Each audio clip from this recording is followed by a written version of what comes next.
এক ধরনের একটা আন্ডারস্ট্যান্ডিং হয়েছে, আন্তর্জাতিক কিছু সংস্থাকে ইনভলভ করে একটা কমিটি গঠন করা হবে, তারা অনুসন্ধান চালাবে এবং চালিয়ে এদের মৃতদেহগুলো সম্ভবত সবগুলোই সমাধিস্থ, সেগুলা উদ্ধার করে ইসরায়েলে ফেরত পাঠাবে।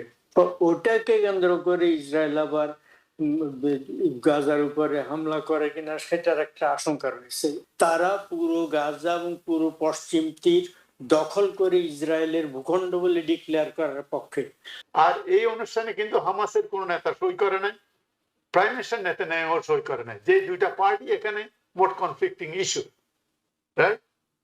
সো তবে প্রেসিডেন্ট ট্রাম্প বিরাট একটা দায়িত্ব নিয়েছেন বলে আমার মনে হচ্ছে, রাইট? আপনার কি মনে হয় গাজার শান্তি কি আদৌ ফিরেছে এবং এর পরবর্তীতে আসলে কি? আপনাকে অনেক ধন্যবাদ। এটা অত্যন্ত কমপ্লিকেটেড বিষয়, সরলীকৃত ভাবে বলা এটা মুশকিলের একটা আছে, কিন্তু তারপরে এই 2 বছরের বেশি যে যুদ্ধ চললো, প্রায় 68,000 গাজাবাসীকে হত্যা করা হয়েছে, তারপর 1.5 লক্ষের মতো আহত হয়েছে, এবং নিহত এবং আহতদের ভিতরে বিপুল সংখ্যক নারী এবং শিশু। তো এই যুদ্ধ যদি দীর্ঘস্থায়ী, এই শান্তি যদি স্থায়ী না হয়, যুদ্ধবিরতি যদি দীর্ঘস্থায়ী না হয়, যতদিন স্থায়ী ততদিনের জন্য এটা ভালো, কিন্তু মনে হচ্ছে এটা এইবারে কিছু শান্তি এক ধরনের আসতে পারে, কিন্তু তারপরও ইসরায়েল কি করে সেটা বলা মুশকিল। যাও ওখানে আপনার বিনিময় যেটা হয়েছে, ইসরায়েলি জিম্মিদেরকে শেষ 20 জন জীবিত জিম্মিকে তাদের হাতে ছেড়ে দেওয়া হয়েছে, এবং সেখান থেকে তারা মানে যথেষ্ট সংখ্যক প্যালেস্টাইনি বন্দীদেরকে মুক্তি দিয়েছে। মুক্তিপ্রাপ্ত বন্দীদের অনেকে বলেছে তাদেরকে নিয়মিতভাবে সেখানে নির্যাতন করা হতো, হ্যারাস করা হতো, এই সমস্ত অভিযোগ আছে। যাই হোক, তাদেরকে মুক্তি দিয়েছে এই একটা। আবার মুক্তিপ্রাপ্তদের ভিতরে 2 ধরনের আছে, একটা এমনিতে তারা ধরে নিয়ে গেছিল বা তাদেরকে বন্দী করে রাখা হচ্ছিল, আর কিছু মানে ডাইরেক্টলি তাদের বিচার করে শাস্তি দিয়েছে, এরকম রাজনৈতিক বন্দী ছিল 200-র বেশি, এই মানে 250-র মতো। এদের মধ্যে তাদেরকে মুক্তি দেওয়া হয়েছে, তার একটা উল্লেখযোগ্য অংশ সম্ভবত 154 জনকে পশ্চিম তীরে ফেরত পাঠানো হয়নি, গাজায় ফেরত পাঠানো হয়নি, তাদেরকে অন্যান্য দেশে পাঠিয়ে দেওয়া হবে। এবং সেই সমস্ত দেশের সাথে ইসরায়েল নিশ্চয় একটা আন্ডারস্ট্যান্ডিং সমঝোতা করে নিয়েছে অগ্রিম, সেটা হচ্ছে তাদেরকে ওই দেশের বাইরে অন্য কোথাও কখনো যেতে দেওয়া হবে না। তার মানে এক ধরনের নজরবন্দি অবস্থায় থাকবে তারা, মানে পূর্ণ স্বাধীন না। যাই হোক, এইটা সেখানকার একটা ঘটনা। আর একটা হচ্ছে আপনার ইসরায়েলের 26 জন জিম্মির মৃতদেহ ফেরত দেওয়ার কথা। 26 জনের মধ্যে 4 জন আজকে ফেরত দেওয়া হয়েছে, আরো 22 জন। আরো একটা হিসাব তারা বলছে, ইসরায়েলি দুটো কর্তৃপক্ষ 28 জন বলে দাবি করে। যাই হোক, 26 জনের মধ্যে 4 জন দিয়েছে, আর 22 জন বাকি আছে। 28 জন হলে 24 জন বাকি আছে। এদের মৃতদেহ হস্তান্তর করা একটু সমস্যা বলে ইসরায়েলেরও একটা পক্ষ বলেছে, একটা অংশ, সরকারেরই একটা অংশ বলেছে। কারণ হচ্ছে এদেরকে হয়তো ওরা ওই ধরে আনার কয়েকদিনের মধ্যে তারা আহত অবস্থা ছিল, কেউ মারা গেছে, কেউ পরবর্তীতে নানা কারণে অসুখে বিসুখে বা ইসরায়েল যে অনবরত বম্বিং করেছে এলাকায়, তাতে কেউ মারা গেছে। এখন এদেরকে তো আর ওরা হিমাগারে রাখার মতো অবস্থা ছিল না, সেখানে গাজা তো একটা অমানবিক অবস্থা ছিল, অনবরত ইসরায়েলি বম্বিং, ফলে এদেরকে অনেককে সমাধিস্থ করা হয়েছে। এখন বিভিন্ন জায়গায়, কোথাও টানেলে, কোথাও এখান থেকে ওখানে ছুটছে, সে অবস্থায় সমাধিস্থ করে কোনো মতে রেখেছে, সেইটা হয়তো প্রপারলি রেকর্ড নেই। এই কারণে ওটা ওদের ওই 22 জনের বা 24 জনের মৃতদেহ উদ্ধার করা খুব ডিফিকাল্ট হবে। এক ধরনের একটা আন্ডারস্ট্যান্ডিং হয়েছে, আন্তর্জাতিক কিছু সংস্থাকে ইনভলভ করে একটা কমিটি গঠন করা হবে, তারা অনুসন্ধান চালাবে এবং চালিয়ে এদের মৃতদেহগুলো সম্ভবত সবগুলোই সমাধিস্থ, সেগুলা উদ্ধার করে ইসরায়েলে ফেরত পাঠাবে। ওটাকে কেন্দ্র করে ইসরায়েল আবার গাজার উপরে হামলা করে কিনা সেটার একটা আশঙ্কা রয়েছে। এই গেল একটা। আরেকটা আশঙ্কা হচ্ছে গাজার ভিতরে যে হামাস হামাস বলা হচ্ছে, ওখান থেকে জিম্মি যাদেরকে ধরে না আনা হয়েছিল এবং সেদিন যখন আক্রমণ করেছিল 7 অক্টোবর 2 বছর আগে, সেটাতে হামাস প্রধান ছিল, কিন্তু মানে গাজার আরো একটা দুটো প্রতিষ্ঠানের মানে গাজাবাসীদের যে মিলিটেন্ট প্রতিষ্ঠান, তাদেরও কিছু কিছু লোকজন ছিল, কিছু কিছু জিম্মি তাদের হেফাজত ছিল, এই একটা। তারপরে এখন গাজাতে হামাস প্রধান একটা শক্তি, কিন্তু এখানে আরো কিছু আছে, ক্ল্যান, মানে একটা পরিবার খুব প্রভাবশালী, তাদের কিছু তাদের মাস্তান প্রভাব বাহিনী আছে ওখানে, হ্যাঁ, যথেষ্ট না না, প্রভাব। তাদের কিছু বাহিনী আছে, হুম হুম। তাদের একবার সশস্ত্র বাহিনী আছে, মাস্তান বাহিনী। এই 2 দিনের মধ্যে এই রকম ঘটনার ভিতরে, এই 2 দিনের মধ্যে হামাসের সাথে ওই ধরনের এক বাহিনী, আলাদা একটা বাহিনী সেখানকার এই মানে প্যালেস্টাইনিদের গাজার আরেকটা বাহিনীর সাথে যুদ্ধ হয়েছে, সেখানে কয়েক ডজন মারা গেছে, নিহত হয়েছে, তোমার এটা হয়েছে। এবং ওখানে এই যে অন্য মাস্তান বাহিনীগুলো আছে বা মিলিটেন্ট বাহিনী আছে, সশস্ত্র বাহিনী বলবো, সেই সশস্ত্র বাহিনীগুলোর সম্পর্কে কিছু কিছু স্পষ্ট অভিযোগ আছে যে ইসরায়েল তাদেরকে সমর্থন দিয়ে ওখানে জিইয়ে রেখেছিল, যাতে করে ওই নিজেদের মধ্যে সংঘাতে লিপ্ত হয়ে নিজেদের মানে সমস্যা, নিজেদেরকে দুর্বল রাখতে পারে, হামাসকে দুর্বল রাখতে পারে। ইসরায়েলও সেটা অস্বীকার করেছে, ওই সংশ্লিষ্ট বাহিনীও অস্বীকার করেছে, কিন্তু এরকম অভিযোগও আছে। ফলে ওই ঘটনা এখন মানে ওখানে শান্তি যদি চাইলেও রক্ষা করতে পারে কিনা এটা একটা কথা। ওই যে যদি প্রক্সি বাহিনী থাকে ইসরায়েলের, তারা ডেলিভারেটলি যদি মানে উস্কানিমূলক ভাবে কোনো কাজ করে, ইসরায়েল ওখান দিকে রকেট ফেলে বা কিছু করে, তখন ইসরায়েল পাল্টা আক্রমণ করার জন্য একটা সুযোগ পাবে, ও একটা অজুহাত পাবে। ফলে অনেক ধরনের অনিশ্চয়তা এখানে রয়ে গেছে, বিল্ট ইন সমস্যা। তার মানে আছে হচ্ছে কিন্তু। আপনি বলতে যেটা চাচ্ছেন যে এখনো যে শান্তির বাতাসের কথা বলা হচ্ছে সেটি আসলে সঠিকভাবে, মানে যেটাকে বলে মৃদু বাতাস বইছে, কিন্তু সুন্দরভাবে যে বাতাস বয়ে যাওয়ার কথা, স্বস্তির বাতাস, সেটিতে কোথাও না কোথাও একটা সমস্যা। কিছু কিছু সমস্যা আছে, কিন্তু তারপরও এবং ওই সঙ্গে ওয়েস্ট ব্যাংকও রয়েছে। ওয়েস্ট ব্যাংক আমরা স্বস্তি ফেলছি, আপনি কিন্তু এই আপনি সমস্যা জানেন যে ওয়েস্ট ব্যাংক নিয়েও কোনো আলোচনা হয়নি এখানে এই না, চুক্তির মধ্যে। ওয়েস্ট ব্যাংক আলাদা, এখানে সমস্যা হচ্ছে এখানকার। এখন ওয়েস্ট ব্যাংক তো তারা এখন ইসরায়েলের যে কিছু কট্টর লোক আছে, এমনকি নেতানিয়াহুর নিজেও কট্টর, কিন্তু তার ক্যাবিনেটে আরো দুটো মাইনরিটি গ্রুপ আছে, উগ্রবাদী গ্রুপ, তারা পুরো গাজা এবং পুরো পশ্চিম তীর দখল করে ইসরায়েলের ভূখণ্ড বলে ডিক্লেয়ার করার পক্ষে। এবং তারা মানে পশ্চিম তীরে একের পর এক একটা এলাকা, গ্রাম, বাড়ি ইত্যাদি দখল করে বছর পর বছর সেখানে মানে স্থাপন করছে ইসরায়েলি সেনাবাহিনী, তাদেরকে রক্ষা দিয়ে ওই সেটলারদেরকে তারা লোককে উচ্ছেদ করে সেখানে বাড়ি করছে। সেখানকার সমস্যা আছে, ওইটা দীর্ঘমেয়াদী। গ্রেটার ইসরায়েল তৈরি করা, সিরিয়ার একটা অংশ দখল করে নিয়েছে তারা অলরেডি, আপনি মাহমুদুল্লাহ, লেবাননের একটা অংশ দখল করার প্ল্যান।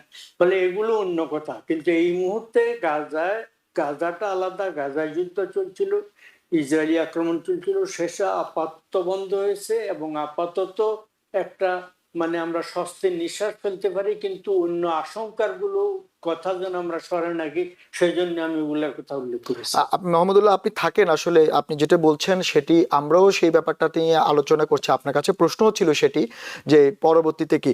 আমি একটু প্রফেসর পাটোয়ারি আপনার কাছে আসতে চাই। যেমনটা দেখলাম যে নেসেটে, বিশেষ করে ইজিপ্টে যে সম্মেলনটা হলো, সেখানে প্রায় 28টি দেশের সরকার প্রধান, রাষ্ট্রপ্রধান বা তাদের প্রতিনিধি যোগ দিয়েছেন, এবং তারও আগে প্রেসিডেন্ট ট্রাম্প ইসরায়েলের পার্লামেন্টে বক্তব্য দিয়েছেন এবং তাকে, প্রেসিডেন্ট ট্রাম্পকে সেখানে দাঁড়িয়ে সম্মান করা হয়েছে। আবার ওনার বক্তব্যের মাঝখানে বাধাও দেওয়া হয়েছে, অনেকে প্রতিবাদ করেছেন, অনেক আইন প্রণেতা, আপনি দেখেছেন গণমাধ্যমে সেটি।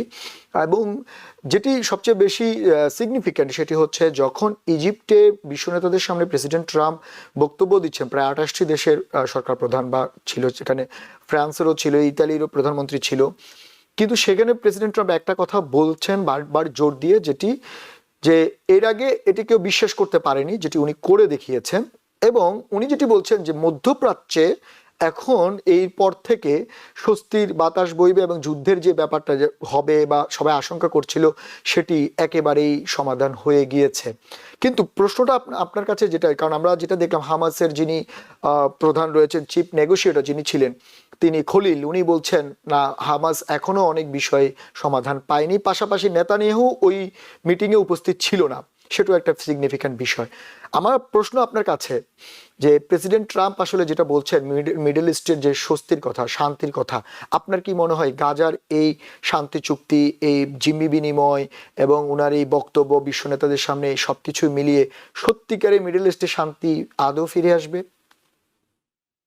আপনাকে অসংখ্য ধন্যবাদ। মোহাম্মদুল্লাহ ভাই ডিটেইল এটা হিস্টোরিক্যালি বলেছেন যে ওখানে কি হয়েছে। তা আমি একটা কথা যে সেখান থেকে শুরু করি, যে প্যালেস্টিনিয়ান গাজা হামাসের সাথে যে ইসরায়েলের কনফ্লিক্ট, এই কনফ্লিক্ট কিন্তু এটা কিন্তু 7ই অক্টোবর শুরু হয়নি। এই কনফ্লিক্টটা শুরু হয়েছে মেনি ডিকেডস এগো, যখন ইসরায়েলিরা যে জোর করে প্যালেস্টাইনিয়ানদের বাড়ি দখল করে নিয়েছে, তাদেরকে কিক আউট করছে দেয়ার হাউস থেকে, সেখান থেকে এই জিনিসটা শুরু হয়েছে। এতদিন এটা হলো, প্রেসিডেন্ট বাইডেনের সময় তারা একটা শান্তি চুক্তির পদক্ষেপ নিয়েছিল। প্রথম পর্যায়ে তারা 2 মাসের জন্য আপনার যুদ্ধবিরতি হয়েছে, কিন্তু সেকেন্ড পর্যায়ে ইসরায়েল এটাকে মানে নাই, এটাকে শুরু করেছে। এখন এটা স্টেবল হবে কি হবে না এটা বলা মুশকিল। তবে একটা কথা কি, যে পৃথিবীতে যে অবস্থা, গাজাতে যে মোহাম্মদুল্লাহ ভাই বলছে 68,000 লোকের মতো লোক মারা গেছে, তার মধ্যে অ্যাবাউট 75% উইমেন অ্যান্ড চিলড্রেন, তার মধ্যে বলে যে 20,000 চিলড্রেন। এই যে এখানে যে জেনোসাইডাল অ্যাক্টিভিটি যেখানে চলেছে, এটার জন্য সমস্ত বিশ্ব কিন্তু এটা একদিকে চলে গেছে, ইসরায়েলের এগেনস্টে চলে গেছে ডিপ্লোম্যাটিক্যালি, এবং তার সাথে সাথে ইউএস অলসো আইসোলেটেড হয়ে গেছে। এই যে গত 7 মাস যে ইসরায়েলি যে গোড়া হলো, যে জেনোসাইডাল অ্যাক্টিভিটি হলো, প্রেসিডেন্ট ট্রাম্প কিন্তু ওগুলো ওয়াচ করেছেন, রাইট? উনি ওয়াচ করেছেন, বরং ওখানে অস্ত্র সরবরাহ করা হয়েছে, এবং উনি আরো বলেছে ওর মধ্যে আগুনের মধ্যে ঘি ঢেলে দেওয়ার মতো উনি বলেছিলেন যে ওদেরকে সবাইকে ওখান থেকে সরিয়ে দিয়ে ওখানে রিভার করা হবে। এই যে জিনিসটা হলো, এই জিনিসটা এখন কেন হঠাৎ করে পরিবর্তনটা হলো? পরিবর্তন হয়েছে বিকজ বিশ্বব্যাপী এটার বিরুদ্ধে চলে গেছে, ইভেন আমেরিকান যে ভিউ সে চলে গেছে। এখন এটা খুব সুন্দর কথা উনি বলেছেন, আমি মনে করি this is one of the best thing that the American did so far. এবং এতে করে আপনি যে 3-4টা জিনিস হয়ে গেছে, যে বোমা পোড়া বন্ধ হয়েছে, যে মাস ডিস্ট্রাকশন যেটা হতো সেটা আপাতত বন্ধ হয়েছে, আর যেটা মোহাম্মদুল্লাহ ভাই বললেন আপনার বন্দি বিনিময় হয়ে গেছে, এবং এই ফ্লোটা শুরু হয়ে গেছে, মেডিসিন এন্ড আদার্স। হামাসও এখন তার কাছে অস্ত্র আছে, সে আপাতত ওই যে ক্ল্যানদের যে সম্পর্কটা, যে ক্ল্যানের কথা যে মোহাম্মদুল্লাহ ভাই বলেছেন, যে ডগমা ক্যাপ, আল মাজেদা ক্যাপ, কুইজান ক্ল্যান, এরকম কয়েকটা ক্ল্যান আছে, এগুলা বলা হচ্ছে 2-1টা ক্ল্যানকে কিন্তু ইসরায়েল অস্ত্র সরবরাহ করতেছিল। এবং এটা তো এগুলা ইন্টারনাল কনফ্লিক্ট হইলে is very difficult to stop. না এটা এখন কোথায় যাবে, যে কথাটা আপনি লাস্ট বললেন, এখনো আপনার এই জিনিসগুলো যদি আমরা এখনো পেয়ে গেছি আর কি, কয়েকটা বন্দি বিনিময় হয়েছে, কখন এবং কারা ইন্টারন্যাশনাল স্টেবিলাইজেশন যে পোস্টটা হওয়ার কথা, কারা কন্ট্রিবিউট করবে, কখন থেকে কন্ট্রিবিউশন হবে, এই কাজটা এখনো শুরু হয়নি। এখানে আরব আমিরাতের প্রেসিডেন্ট এবং সৌদি আরবের ক্রাউন প্রিন্স মোহাম্মদ বিন সালমান অনুপস্থিত ছিল, তার প্রতিনিধি ছিল, অনুপস্থিত ছিল। এই 2জন নেতা কিন্তু মিডল ইস্টে তারা প্যালেস্টিনিয়ান রাষ্ট্রের জন্য সাংঘাতিক ভাবে কথা বলতেছিলেন, ওনারা উপস্থিত এখানে ছিলেন না। আর এখানে ছিলেন না যার ব্যাপারে ওনারা চাচ্ছে প্রাইম মিনিস্টার নেতানিয়াহু এই ব্যাপারটা উনি আবার অনড়, উনি হইতে দিবেন না। সুতরাং এই একটা কিছু কনফ্লিক্ট ভবিষ্যতের জন্য এটা রয়ে গেছে। আর এই অনুষ্ঠানে কিন্তু হামাসের কোন নেতা সই করে নাই, প্রাইম মিনিস্টার নেতানিয়াহু সই করে নাই, যে 2টা পার্টি এখানে মোট কনফ্লিক্টিং ইস্যু, রাইট? সো তবে প্রেসিডেন্ট ট্রাম্প বিরাট একটা দায়িত্ব নিয়েছেন বলে আমার মনে হচ্ছে, রাইট? এবং প্রেসিডেন্ট ট্রাম্প ওনার যে স্পেশাল এনভয় স্টিভ উইটকপ এবং তার মেয়ের জামাই জেরার্ড কুশনার, হ্যাঁ। জেরার্ড কুশনার ওখানে রেখে দিয়েছেন যে ইমিডিয়েটলি কাজ শুরু করার জন্য, রাইট? এবং এখানে একটা প্রশাসন চালু না হওয়া পর্যন্ত আপনি এখন ওনারা ইন্টারনালি হয়তো এগ্রিবল যে এই মুহূর্তে হামাসকে যদি নিরস্ত্রীকরণ করা হয় গাজায় আরো কেওস হবে, কেস শুরু হবে। সুতরাং একটা আন্তর্জাতিক একটা শান্তি লোক অথবা স্টেবিলাইজেশন ফোর্স না হওয়া পর্যন্ত আপাতত পুলিশিং এর জন্য হামাসকে ওখানে রাখতে হচ্ছে আর কি। সেই জিনিসটা কিন্তু মহোদয় ভাই যেটা বলেছেন, it is very complicated, it is very professor Patwari, আমরা ইস্যু। প্রফেসর পাটোয়ারি, আমরা কমপ্লিকেটেড ব্যাপারটা জানি এবং আমরা গণমাধ্যমও দেখতে পাচ্ছি, কিন্তু আমাদের প্রশ্ন হচ্ছে যে আপনি যে একটু আগে যেটা বললেন যে প্রেসিডেন্ট ট্রাম্প যে দায়িত্ব নিয়েছেন আসলে সেটা অ্যাপ্রিসিয়েট করার মতো, কারণ কেউ না কাউকে দায়িত্ব নিতে হবে যতটুকু সম্ভব। কারণ গাজার এই যে এখন ত্রাণবাহী জাহাজগুলো ঢুকলো বা ত্রাণবাহী যে লরিগুলো ঢুকতে পারলো এবং 2000-এর উপরে ফিলিস্তিনি মুক্তি পেল, সেটাও বা অনেক কম কিসের, যদিও বা এর পরবর্তীতে এখানে অনেক ব্যাপার রয়েছে। প্রেসিডেন্ট ট্রাম্প সেখানে একটি বড় শহর করতে চান, এর আগে উনি বলেছেন। এই জন্য আপনি যেটা বললেন জেরার্ড কুশনার ওনার মেয়ের জামাই ওখানে ওই কারণে আছে কিনা সেটিও প্রশ্ন। নিউ ইয়র্ক থেকে সম্প্রচারিত TVN 24 টেলিভিশন বিশ্বজুড়ে বাঙালির কণ্ঠস্বর।